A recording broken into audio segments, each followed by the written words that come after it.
Assalamualaikum warahmatullahi wabarakatuh. Kami dari kelompok 6 yang terdiri dari Amira Putri, Gea Nova Lasari, Maulidina Nadira, Nurul Ramayesa, dan Olga Zalsabila yang akan membahas tentang faktor-faktor yang mempengaruhi keefektifan kelompok. Faktor-faktor yang mempengaruhi keefektifan kelompok. Keefektifan kelompok adalah the accomplishment of the recognized objective of cooperation action. Keefektifan kelompok sendiri mempunyai dua tujuan kelompok bekerja sama, yaitu pertama, melaksanakan tugas kelompok yang diukur dari hasil kerja kelompok yang disebut prestasi atau performance. Yang kedua, memelihara moral anggota-anggotanya, diketahui dari tingkat kepuasan atau satisfaction. Selanjutnya ada faktor-faktor keefektifan kelompok yang dapat dilacak pada karakteristik kelompok.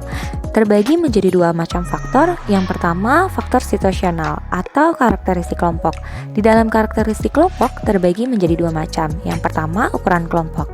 Jenis tugas yang dikerjakan oleh kelompok merupakan penentu hubungan antara ukuran kelompok dengan performance. Dua macam tugas kelompok yakni tugas koaktif dan interaktif. Selain itu, faktor lainnya yang juga turut mempengaruhi adalah tujuan kelompok.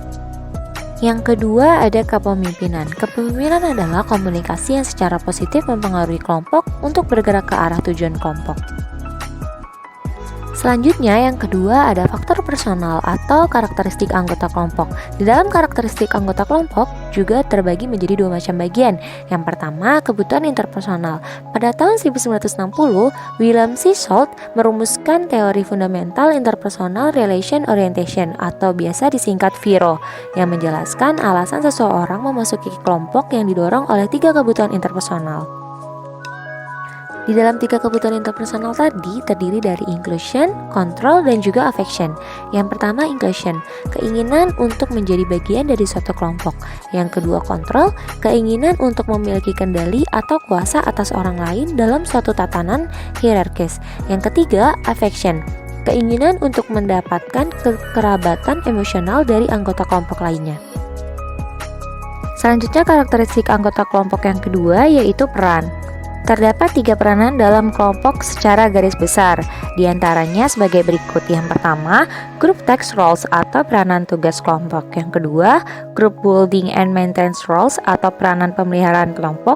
Dan yang ketiga, individual roles atau peranan individual.